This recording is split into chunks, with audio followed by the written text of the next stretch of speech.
책 읽어주는 사임당 책사임당입니다. 오늘 함께할 도서는 내가 선명해지는 한 단어의 힘, 에번 카마이클 지음, 김고명 옮김, 한빛 비저 발행입니다. 잘 알고 있다고 생각했던 사람이 일이, 회사가 실은 제대로 알고 있지 못했다는 것을 깨닫는 순간이 있다. 저자 에번 카마이클은 젊은 나이에 창업한 회사의 폐업 위기를 겪으면서 알게 되었다. 그리고 나를 제대로 정의하지 못하는 사람은 다른 사람에게 나의 생각, 나의 일, 나의 사업을 제대로 전할 수 없다는 사실을 깨달았다. 내가 나를 모르면 누구에게도 나를 설명할 수 없다. 저자는 처절한 실패를 딛고 자신의 한 단어를 찾는 방법을 터득했다.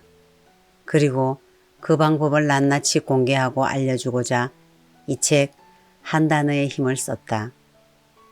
당신을 설명할 수 있는 단 하나의 단어를 찾고 싶다면 먼저 자신이 어떤 사람인지 들여다보라. 출발점은 당신의 본질이다.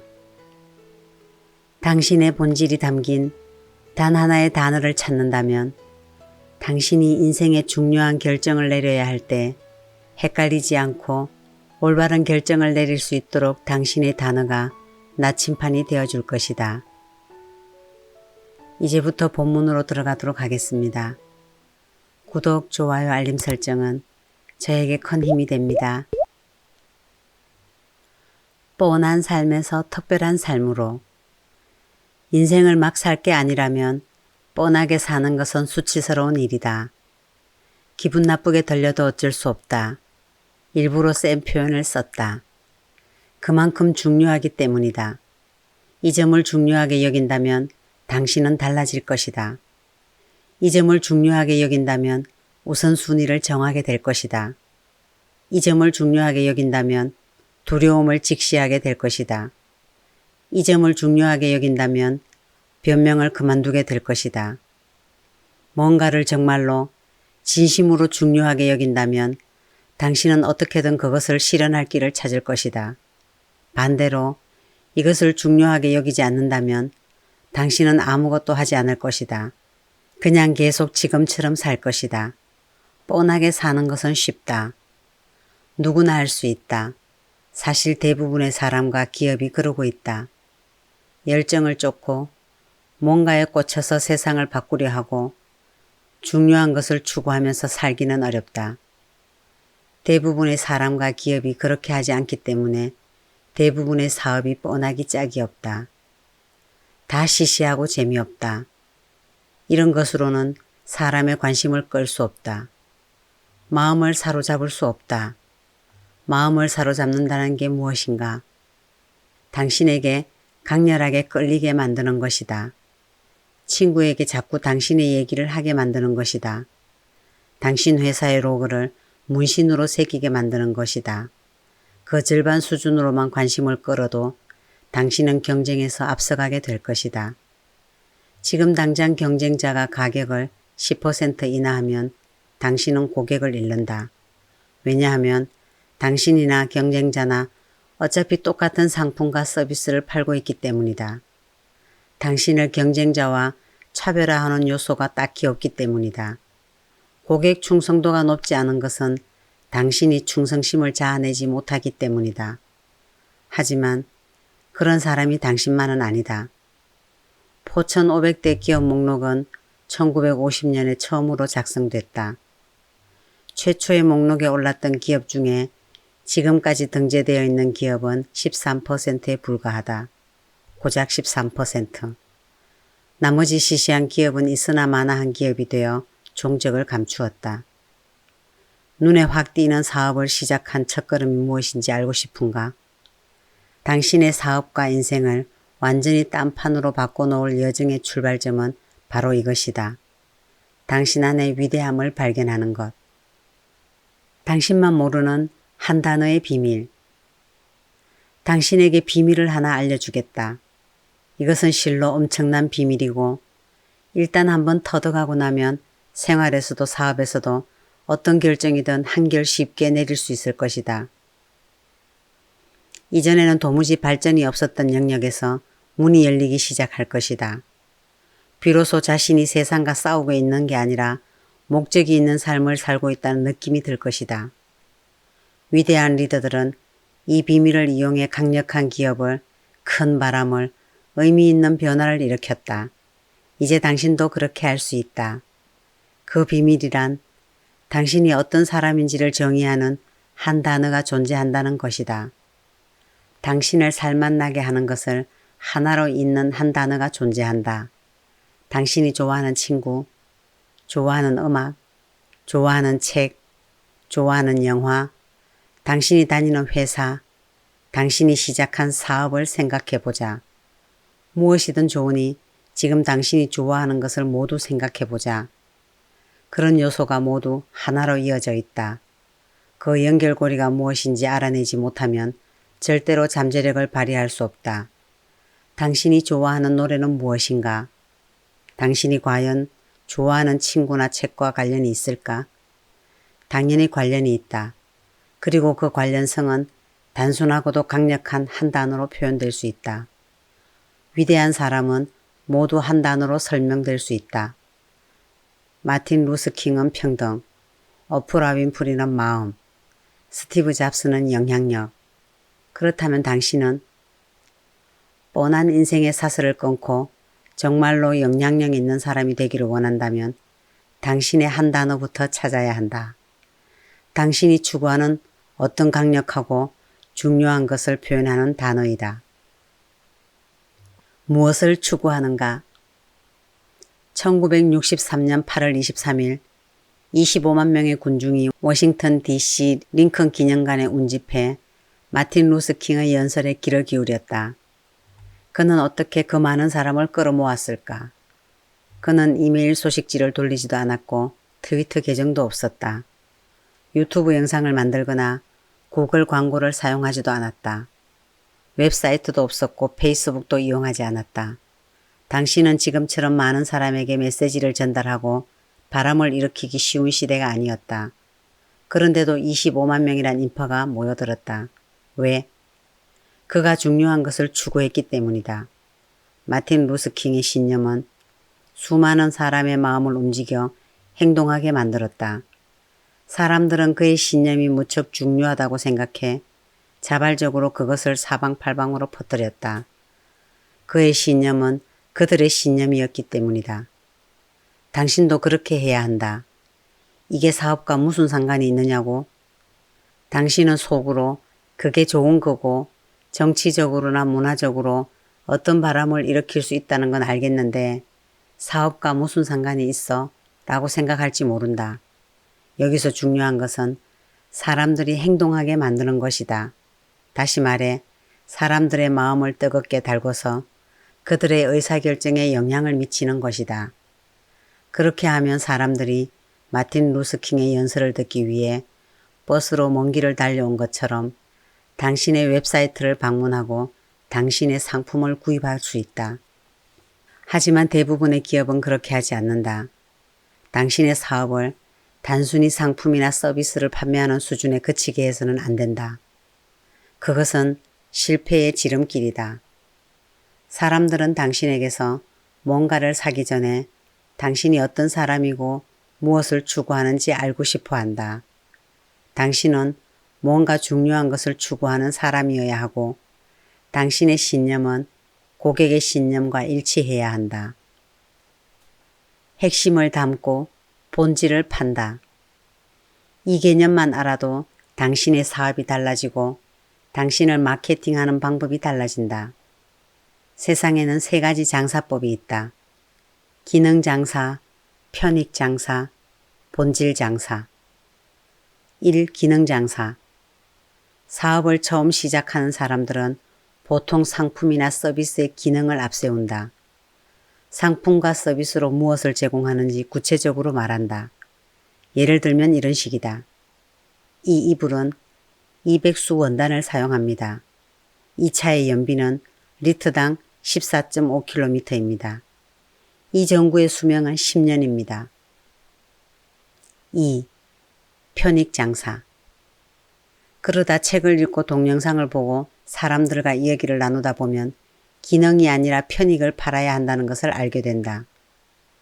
상품이나 서비스에 어떤 기능이 있는지가 아니라 상대방이 거기서 무엇을 얻을 수 있는지를 말하는 것이다. 예컨대 드릴을 판매하는 게 아니라 구멍을 판매하는 것이다.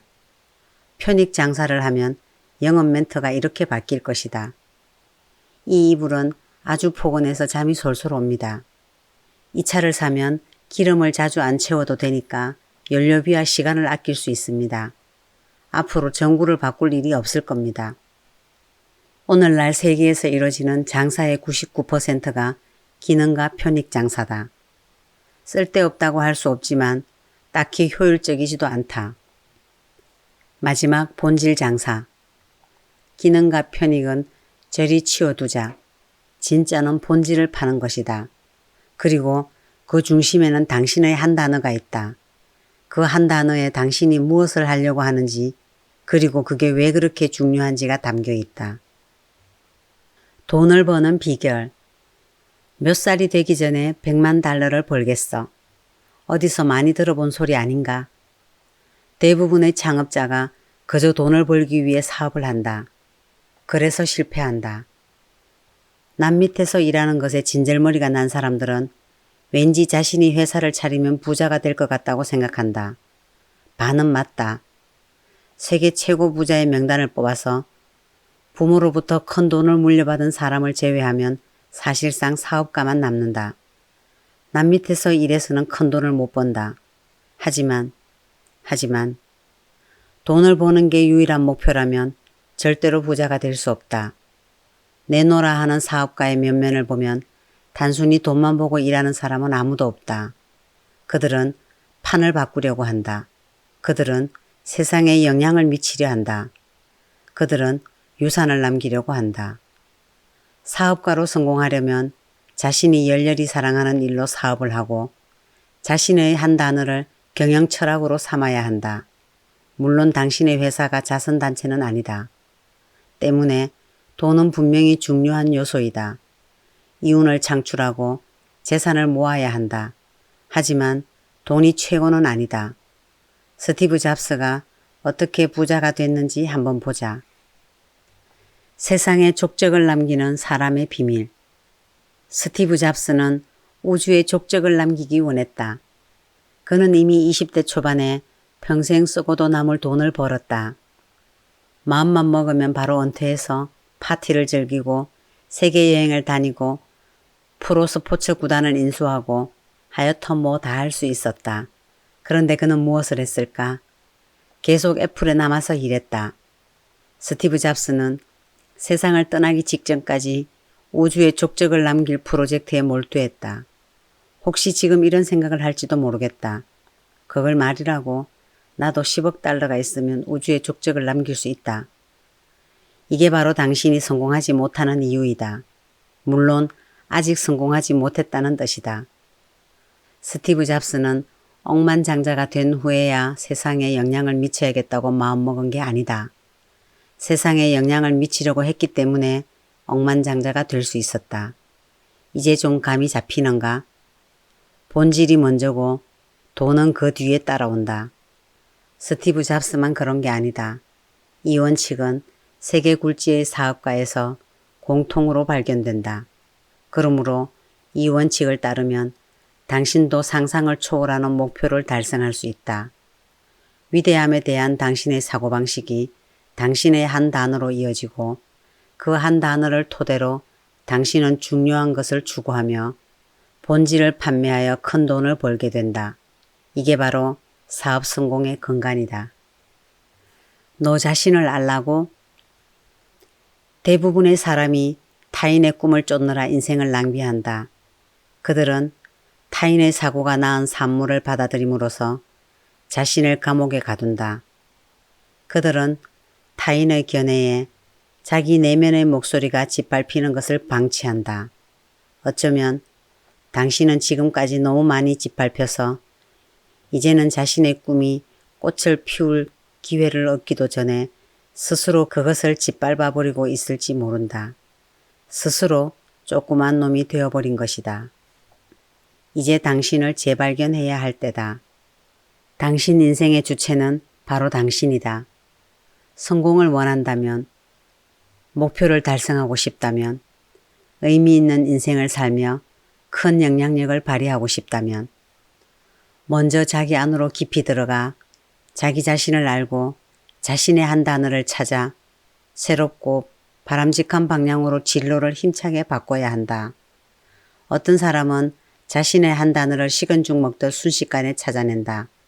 어떤 사람은 시간이 좀 걸리더라도 고민하고 분석하면서 많은 단어들 중에서 한 단어를 추려내야 한다. 나도 그랬다. 평소에 자기 성찰을 많이 하지 않는 사람이라면 이 일이 만만치 않을 것이다. 그래도 절대로 손해보는 장사는 아니다. 나는 나의 한 단어를 찾고 나서 사업이 달라지고 인생이 달라졌다. 일단 자고 봅시다. 어떤 결정을 내리기 힘들 때에는 한숨 푹 자고 일어나서 아침에 무슨 생각이 드는지 보는 것도 좋은 방법이다. 나는 스티브 잡스에게서 영감을 받아 당장 행동을 개시할 준비가 됐지만 뭔가 명확하게 잡히는 게 없어 답답했다. 빨리 명확성이 생겼으면 좋겠는데 그게 내 뜻대로 되지 않았다. 그래서 일단 한숨 푹 잤다. 이튿날 똑같은 목록을 보는데 한 단어가 불쑥 눈에 들어왔다. 믿는다. 원래부터 거기 있었던 말이다. 믿는다가 내게 어떤 의미인지 생각해봤다. 그러자 다음과 같은 항목이 나왔다. 내가 하고 있는 일을 믿는다. 열정. 내가 할 수 있다고 믿는다. 자신감. 잘 될 것이라 믿는다. 확신. 믿는다만으로는 너무 단순한 것 같아서 살을 좀 붙여보기로 했다. 할 수 있다고 믿는다. 가능성을 믿는다. 더 많이 믿는다. 모든 것을 믿는다. 믿는 것을 믿는다. 믿고 또 믿는다. 목록을 보면 볼수록 그냥 믿는다라고 쓰는 게 제일 마음에 들었고 그래서 믿는다를 토대로 브랜드를 전면 개편하기로 결심했다. 그러자 비로소 이거다 싶었다. 조만간 내 인생이 바뀔 것 같은 예감이 들었다. 나를 행복하게 하는 것은 무엇인가? 성공하고 싶으면 먼저 당신을 행복하게 하는 게 무엇인지 알아야 한다. 당신의 한 단어가 무엇인지 고민하기 전에 당신을 행복하게 하는 것을 모두 떠올려 보자. 목록을 만들어 보자. 뒷일을 생각하지 말고 떠오르는 대로 다 적어보자. 그러면서 행복에 잠겨보자. 내가 좋아하는 영화는, 좋아하는 책은, 좋아하는 노래는, 가장 친한 친구는, 나의 좌우명은, 평소에 어떤 사람과 어울리는 것을 좋아하나, 좋아했던 상사는, 현재 애인이나 배우자에게 어떤 점이 좋은가, 좋아했던 선생님은, 부모님의 가장 좋은 점은, 무엇을 할 때 살맛이 나는가, 주중에 가장 기대되는 것이 무엇인가, 가장 최근에 행복해서 미칠 것만 같았던 때가 언제인가. 한 면을 행복으로 가득 채우고 거기에서 나오는 에너지를 만끽하자. 이것이 50만 달러가 굴러들어오는 길이 될 수 있다. 나의 행복을 한 단어로 정의한다면 여기서부터 마법이 일어난다. 지금쯤이면 당신을 행복하게 하는 것으로 한 면이 가득 찼을 것이다. 당신을 행복하게 하는 것을 보면 그 모든 것을 하나로 연결하는 공통된 주제가 존재할 것이다. 예를 들어 당신이 존스 선생님을 좋아했는 데는 아마도 여러 가지 이유가 있을 것이다. 그 영화를 가장 좋아했는 이유도 10가지쯤 될 것이다. 당신이 평소에 즐겁게 어울리는 사람도 저마다 성격이 다를 것이다. 하지만 그 모든 것을 하나로 연결하는 주제가 존재한다. 그 모든 것에 공통된 요소가 존재한다. 그 연결고리를 알면 앞으로도 무엇이든 결정을 내리기가 한결 쉬워진다. 그 연결고리는 당신에게 목적의식을 주고 더 나은 세상을 만들 힘을 주는 강력한 구호가 된다. 그것이 바로 당신의 한 단어이다. 당신을 행복하게 하는 것을 망라한 목록을 보고 그 모든 것을 관통하는 주제를 찾아서 적어보자. 그냥 봐서는 도무지 모르겠다면 당신을 행복하게 하는 것 옆에 왜 그것을 좋아하는지 적어보자. 그러면 어떤 패턴이 보일 것이다. 반복적으로 나오는 단어가 있을 것이다. 이렇게 가장 행복한 순간을 설명할 때 가장 많이 쓰이는 단어를 한데 모아보자. 그 중에서 한 단어를 선택하지 못했다고 해서 걱정하지 말고 최종 후보를 5개 이하로 추려보자. 헛스윙해도 괜찮아. 크게 휘두르자. 우리는 최선의 최선을 다해야 한다. 많은 사람이 지나간 날을 돌아보면서 기회가 있을 때 도전했어야 한다고, 자신을 더 굳게 믿고 용기 있게 행동했어야 한다고 후회한다. 자신의 한 단어를 찾는 것은 두렵고 부담스러운 일이면서 또 한편으로는 신나는 일이다. 그 과정을 통해 자신이 현재 어떤 삶을 살고 있는지 깊이 깨닫게 되고, 진정으로 자신을 성찰한다면 자신이 살고 싶은 삶이 어떤 것인지도 알게 된다. 지금 계속 제자리만 맴도는 기분이라면 아마 자신이 살아야 할 삶과 동떨어진 삶, 다시 말해 자신의 한 단어와 걸맞지 않는 삶을 살고 있기 때문일 것이다. 그럴 때 변화를 결심하기란 고통스럽고 두려운 일일 것이다. 어쩌면 당신이 지금 하고 있는 일에 너무 많은 것을 바쳤을지 모른다. 그런 상황에서 어떻게 변화를 단행할 수 있겠는가? 이미 너무 많은 돈을 바쳤다. 이미 너무 많은 세월을 바쳤다. 이미 친구들에게, 세상 사람들에게 너무 많은 말을 했다. 그러고서 전혀 다른 일에 뛰어든다면 그들이 뭐라고 생각하겠는가? 완전히 실패한 사람으로 여기지 않겠는가? 나도 그 심정을 이해한다. 겁이 나고 걱정이 되는 게 당연하다.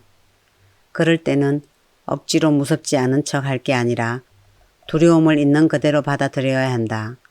그리고 두려움을 무릅쓰고 변화에 돌입해야 한다. 그러지 않으면 계속 뻔한 인생만 살 뿐 절대로 자신의 잠재력을 발현할 수 없기 때문이다. 당신은 후회 없는 인생을 살기 위해, 미래의 자신을 위해 지금 여기서 변화를 시도해야 할 의무가 있다. 그러기 위해 최선의 최선을 다해야 한다. 최선을 다하지 않는다면 차라리 아니한 맘 못하다. 최선을 다하지 않는다면 그때 조금만 더 노력할 걸 하고 평생 후회하게 될 것이다.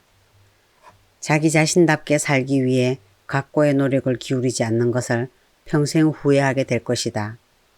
일단 한번 시도한다면 실패해도 후회가 거의 남지 않고, 그런 과정을 통해 우리는 꿈꾸는 삶에 다가선다. 우리를 평생 쫓아다니며 괴롭히는 것은 시도도 해보지 않는 일에 대한 미련이다. 부디 그런 일이 없기를 바란다. 혼신의 힘을 다해 크게 한 방 휘둘렀는데 헛스윙이었다면 얼마간은 속이 썩여도 거기서 교훈을 얻고 다른 방법을 찾아 다시 일어설 수 있다. 하지만 최선을 다하지 않는다면 그때 제대로 한 방 휘둘렀으면 어땠을까 하는 미련이 평생 남을 것이다. 원대한 삶을 살기 위해서는 지금 당장 크게 휘두르자. 책 내용은 여기까지입니다. 영예로운 자는 넘어지지 않는 자가 아니라 넘어질 때마다 다시 일어서는 자다. 춘추전국시대의 사상가이며 유교의 창시자인 공자의 말입니다. 제 인생의 한 단어는 시작입니다. 감사합니다.